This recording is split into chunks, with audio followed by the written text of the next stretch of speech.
So as you might have noticed, it's a surprise that you see my name here now, and actually it should be Michael Nentwich presenting instead of me. Unfortunately, he's ill, so he can't, and I will try to take his place. So it will vary a bit from what he intended to present, but basically it's the same content, more or less. Just it might vary a bit from the abstract that you see.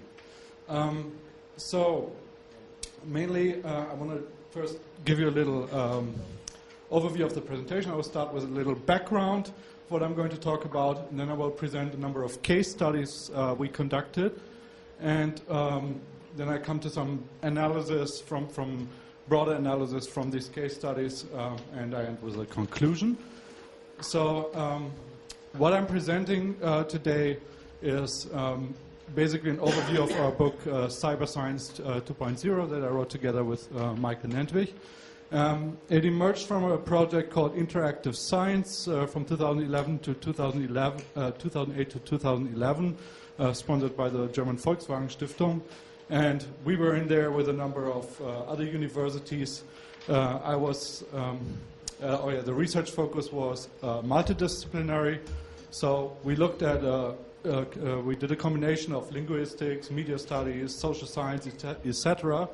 And we studied the interactive potential of ICT for scholarly communication.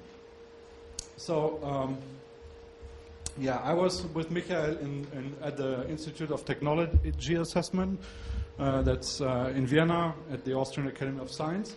And Michael before wrote this book, CyberScience, without the 2.0, in which he studied at a very early stage at that time, like end of the 90s or early 2000s, of how the internet started to change scholarly communication. So now we did these case studies, as I said. So we basically looked at social network sites, virtual worlds, wikis, microblogging, and search engines. I will get into detail into that a bit later. So the main question we ask is, what's the potential of these platforms for the typical scientific activities? I'm sorry I didn't manage to translate that in time because I was a bit in a rush to give this speech. But basically, Michael tried to make this scheme of the typical scientific activities, and it's in German now, but I will quickly translate. He basically differentiates between knowledge production, communication, distribution of knowledge, and organization. And of course, there are areas where it's where these categories overlap. Okay. So, and what we did in our case studies was we did document analysis. So we looked, for example, at the self-description of these various platforms you find there. How do they see themselves? What kind of rules they have, and the help sites, what do they tell us about the platforms? We did participatory observations, so we became ourselves members of all kinds of platforms. We got active. We took a look what we experienced there. We did a few interviews with active users, and of course we did literature reviews. So we took a look on what's already out there, which empirical studies, and so on. So without further delay, I would like to come to the case studies, and I start with the social network sites. As you know, there are a lot of general social network sites, Facebook and so on. I don't have to introduce them, I think. As you also might know, in this context at least, there are also a lot of science-specific social network sites coming up, like ResearchGATE, Academia.edu, Mendeley, and so on. And it's a bit, if you list all these sites, it's a bit unclear actually, because you have so many varying ideas of what a social network site actually is. So the term is not really use coherent, and that is a bit of a problem when you study it to tell how many people use it actually. I'll come to that in a minute. We said we as a distinction we use profiles. So because we think that's what differs social network sites from many other similar platforms, that you have this elaborate profiles that you can use. Here's an example, Michael Nentwich's profile at ResearchGATE. And we think that, yeah, thereby they vary a bit from YouTube and so on. But okay, that's a matter of debate. So we come to the question, the historical development. We try to get an overview of that, and again, that depends on what exactly you would categorize as a social network site. But what we tried here is we tried to add the scientific social network sites down there. So you can see that starting with the big hype of Facebook and so on, around 2007, you have all these social network sites, scholarly, scientific social network sites coming up, following this trend, sort of. So the question is, how many scholars use this actually? How big is it? So you see that there are partly very high numbers of registered users. For example, when you look at ResearchGATE, these are actually now old figures. I think ResearchGATE now says it has over 2 million already. These numbers are from end of 2011 when we wrote our book. So basically they increased. But you have also like the more specialized sites, which have, of course, much lower numbers. For example, there was a special social network site on Ning, an independent platform which we looked at, which had just 83 members. Or ScholarsNet, so that's also not up to date anymore because that actually was bought by ResearchGATE, the bigger site that I showed you earlier. Science 3.0 also vanished, they stopped. So there's a lot of movement in this field. And so another way to look at it is also empirical studies. There are some studies on that where people were, academics were questioned, do you use it or not? And again, depending on what exactly qualifies as a social network site and who you actually ask, you get very different answers. I just have a little overview here. There are now even more studies on that with partly even also higher numbers than you see here. And I just would like to show you, like, depends very much, like if you ask students, do you use it? It's a lot. Now it's probably even more because this is an older study. But then if you have a more differentiated perspective, like you look at network portals or special research portals, and you use different terms when you ask, you get, of course, very much lower numbers. So it's a bit unclear. Besides, this doesn't tell us anything what users actually do there, just the numbers, right? So we also looked at what we could observe, and first thing what strikes you when you look at these social network sites is that a lot of people have just what we call a Me Too presence. So it's basically, oh yeah, I'm here as well. I have a profile, and that's it. So people don't really, we talked all about it in my previous, the colleagues who talked before me talked about how we need to get more active and all that. So people kind of use it, they experiment with it, but a lot of them are not very active then. But of course that varies. So basically, from our perspective, actually, if you look at this picture, that to us seems like one of the problems that, I mean, with the general social network sites, you can maybe now eliminate a lot of them and just leave Facebook, because that's apparently the trend. Everyone goes to Facebook. Everyone is already there, and the others become less and less important. We can't really see that with science-specific social network sites yet. There are still a number of big ones, and it's not clear yet. That also means that the whole potential of all the people who could actually use it is kind of all over the place, because you have to be at various network sites at the same time, maintain your profile, and so that can be a full-time job. I saw your site earlier. I guess you're very busy with maintaining all your different channels, right? That can be a lot of work. Yeah.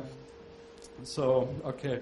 So generally we conclude that they have a lot of potential for scholarly communication, because if you think about this scheme that I tried to show you earlier about the different scientific activities, you can use social network sites for most of these activities. So they're potentially very useful for academics, but there are obviously a number of changes.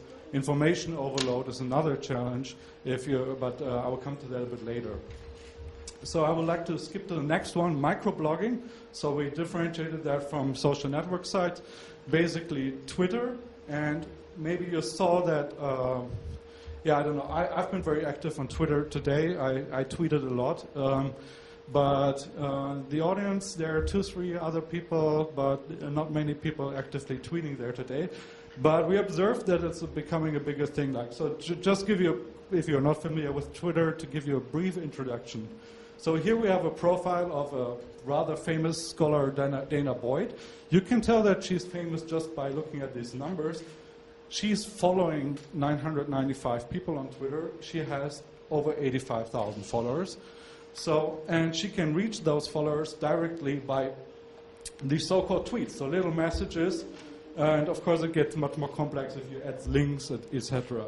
And that's we argue that that's actually very useful for academics, like the format, the functionality of it, because academics always look for reputation, for example. Here you have right away a measure of reputation. You can see right away, oh, this is some important person, maybe I should follow her as well. Also, what you see here is actually something like a citation, the so-called retweet. So you're quoting someone else and use this retweet like to mention him and to refer to him. So that way, it's also it seems very useful for academics at the first sight. So it's a bit unclear how many people we have. There are some lists of people who are trying to collect all the academics who are on Twitter, but I think they kind of stopped because it's becomes too many, and so it's like it seems kind of obvious that it's interesting for academics, but there's they don't really follow that, I have the feeling. The main usage practices we observed is individual or institutional PR. There are also a lot of academic institutions you find there, a lot of institutes, universities, etc., who tweet. Actually, I think like most universities by now are using Twitter as a PR channel, basically. Then what I mentioned, event-related tweets, that's what I try to do. So you have the so-called hashtags in which you can order themes connected to a specific topic or event. If you want to look at it, if you're of Google, you can look for Twitter, and the hashtag for today is SMRTBC. And then even if you don't have a Twitter account, you can actually see what kind of tweets are going on today related to this conference. And also, it's very powerful actually for network. And we also talked about informal communication before. We say that the invisible colleges, so all the informal communication going on in academia in the background kind of becomes now more visible because you have a lot of talk like that on Twitter, like, so people don't tweet only about their professional life, but also some private things, and it's more, the whole style is more informal. So there are new windows now to this part of academia, which of course you couldn't really see before. So, but that also of course means you have more transparency on the one hand, but also we say a formalization of the informal, because then suddenly, because it's so transparent, suddenly it's also formalized. Everyone can access it. It's documented. You can look, gather these things, and so we might also have a style of the a change of style of the informal there. To give you an idea of what Twitter does, I would like to present you a little anecdote that I experienced myself. Someone approached me saying, "Hi, I have some homework about you, and I can't find your 4 theories of fashion spread. Could you help me out a little bit?" And I was like, I'm not aware that I have any theories on fashion spread. And then it struck me, oh, she means this guy, because there's another German sociologist who has exactly my name. And then I wondered, okay, how did she get to me? And so I asked her, and the reply, I had a suspicion, and the reply of her told me I was right. Actually, I Googled you, then I found your blog, and then your Twitter. I already finished my homework, and your theories are awesome. So if you talk about the superficiality of social media, you might be right there, because obviously she was very superficial. She just used Google and clicked on the very first thing she found. And even when I told her, hey, it's not me, she didn't get it. So that's an interesting example, which of course leads us to the next case study, search engines, because she used Google.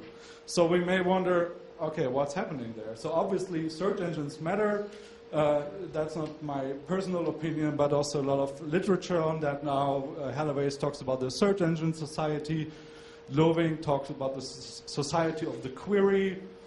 Lehman et al., Google society, Googleization of everything and so on. The user behavior, you all know your own behavior, how much you use it. And of course you have practices like search engine optimization, where people try to, which is an obvious example of how relevant search engines became.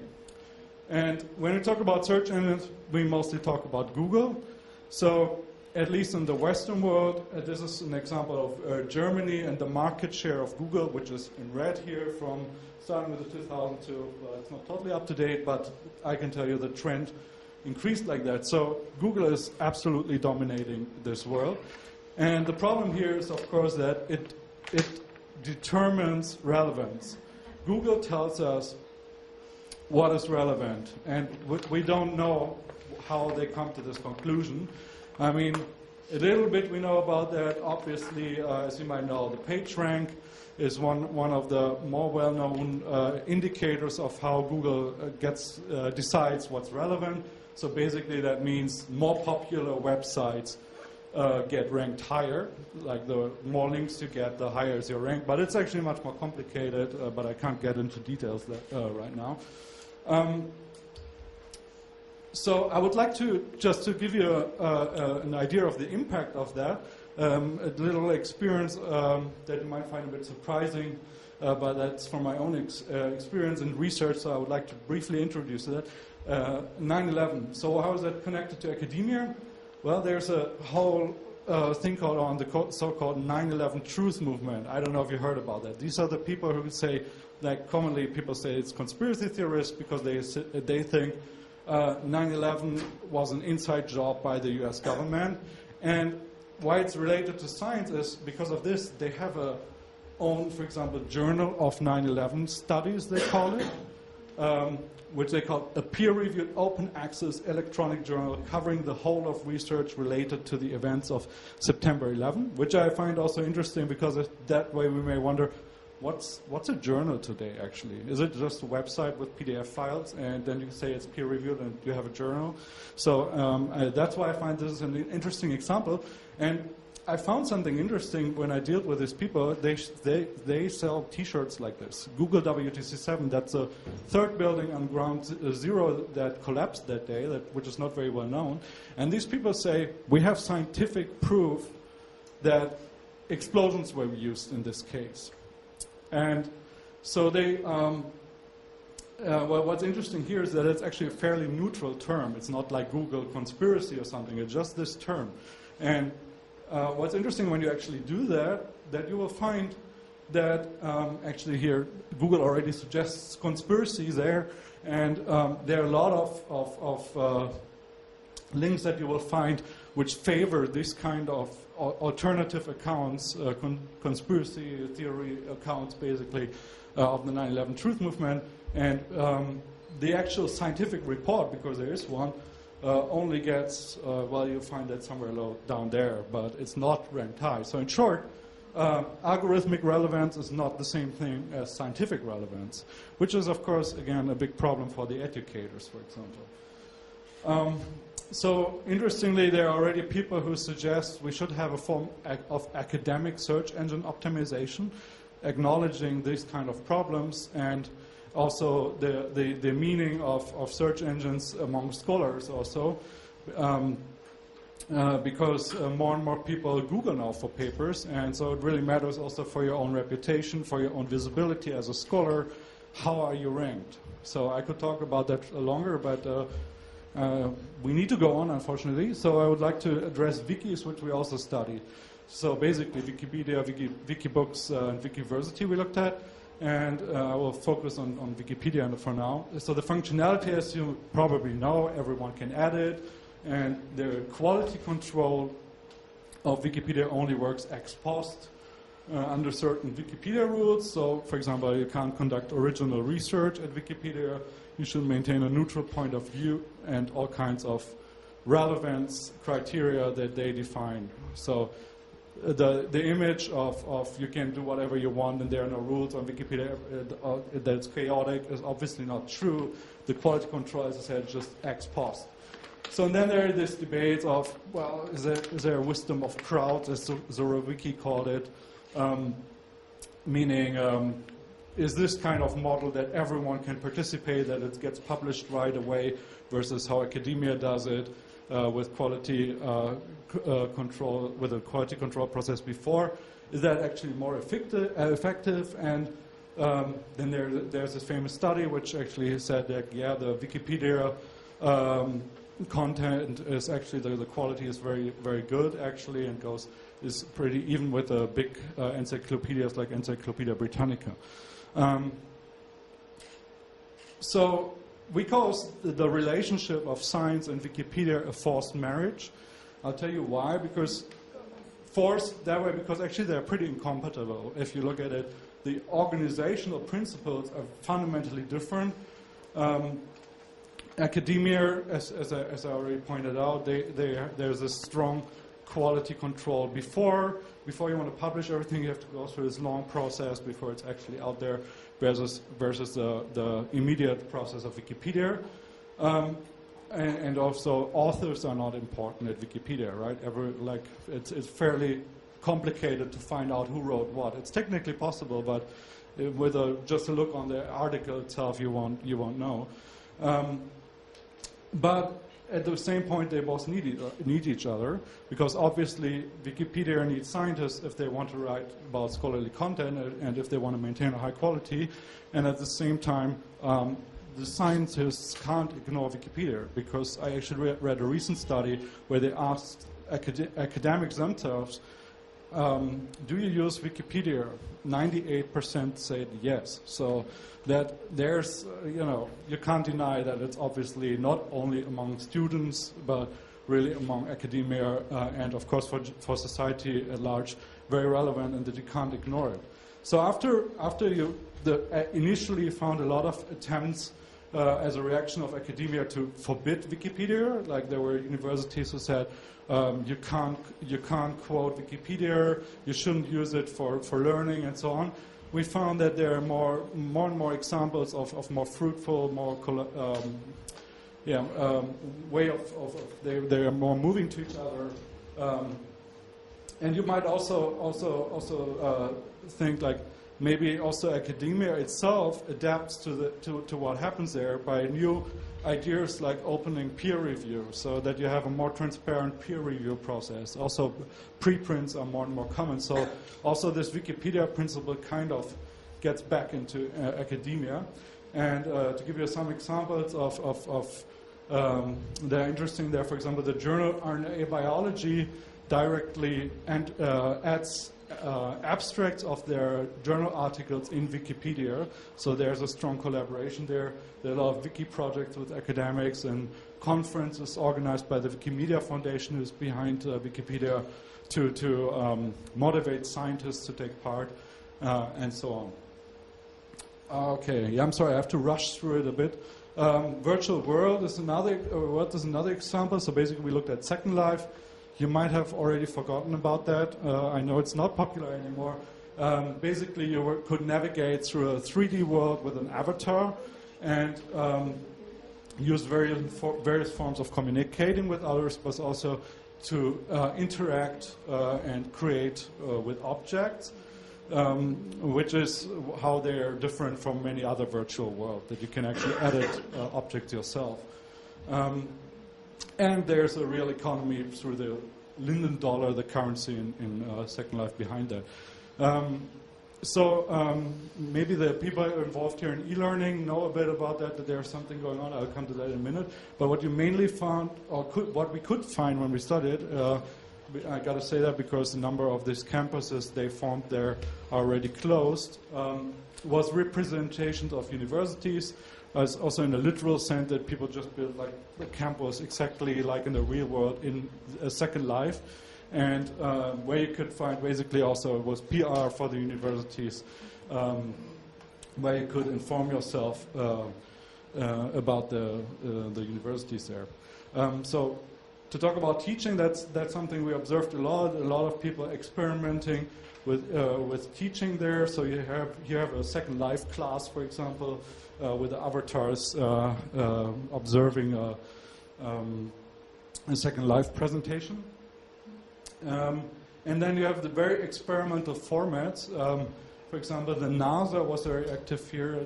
That one I found particularly interesting. They called it the mixed reality broadcast. So you have a conference in real life and in Second Life at the same time, and you're showing both in real life and in Second Life. So that there were a lot of interesting examples like that.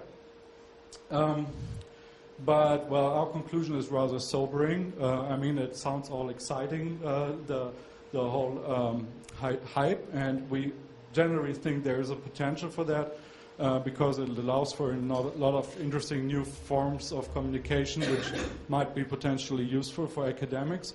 But that there are still a lot of technical difficulties, and often also these kind of experiments that you find there are very unclear. I mean, what, as a user, how does it help you to go, instead of to the university page, to look what they're doing, to work with your avatars through this world and look at the same thing, basically. So, that's kind of unclear. And so after the big hype, partly also in academia at that time, it has drastically declined. And I'll show you an example because it's always so vague of what that actually means, Second Life. Here I went with my avatar to observe, and that's part of science communication. They wanted to explain, it's an American institution, I forgot the name.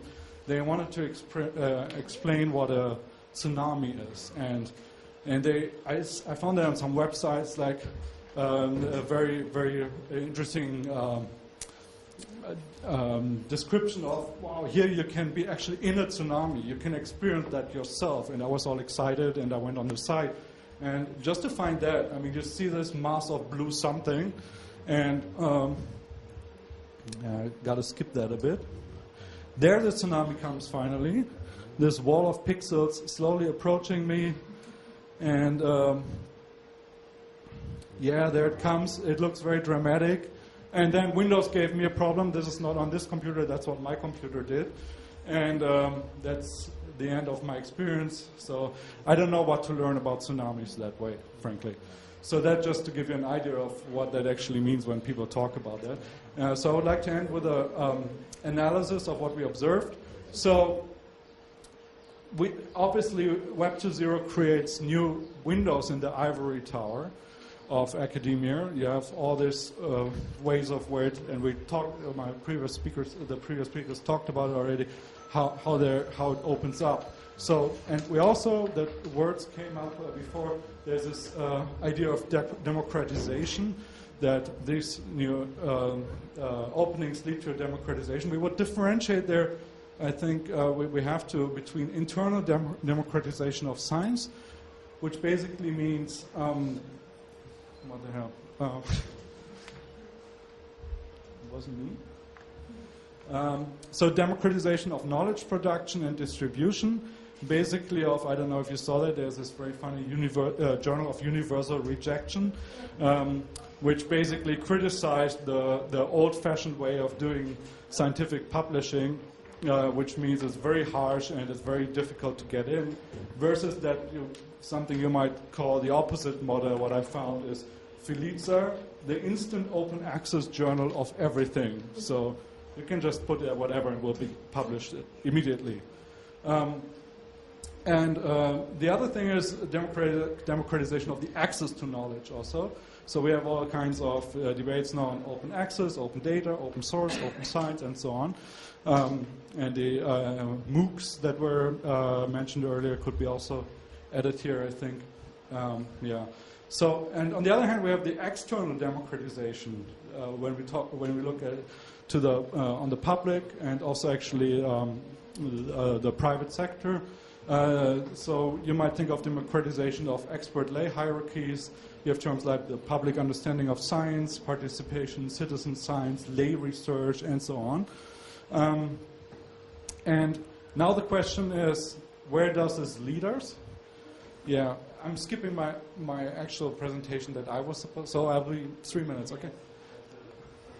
Okay, I'll be quick. So basically there's utopian perspectives that you can see which sees that as an opportunity to opening up elites, and the other perspective is obviously seeing that as a risk, and that the quality of academia will decline due to the superficiality and so on. We would say you really have to study interactivity to come to a general conclusion, because it's just not the web, the platforms. You really have to see what's happening there. For example, here you have a very busy site on Wikipedia, and then a very, very famous thing that everyone knows who uses academia. You have your blog, and then 0 comments, and no one is interested. So, quick conclusion. The fully developed CyberScience 2.0 would look very different. You would have more formats, more transparency, more collaboration, and also what was mentioned before, new ways of evaluating scientists also through altmetrics, and there are some suggestions to do that. There are various factors of the future development. I think I can't go through that in detail now, because but we can talk about. We can talk about it later. Okay. So yeah, just very quickly. So we think there's a slow and steady adaptation, not only this revolutionary thing that social media obviously has, but also especially the institutions, they adapt like slowly, but it's happening. And there was a term deprofessionalization before. I'm not sure if you used. But I think there's also professionalization we can observe, because more and more institutions adapt to that, and they have best practice guides and so on. So there's something happening, and I think we're just in a transition right now. So it's developing, and well, literacy, we talked about that a lot. So I agree with that. We need a new Web to Zero literacy. And my conclusion is also your academia and each and every one of you, you're forced to use Web 2.0, because you are there if you want or not. Even if you don't use Twitter, I commented on every speech today, so you are there if you want or not. Okay, thank you.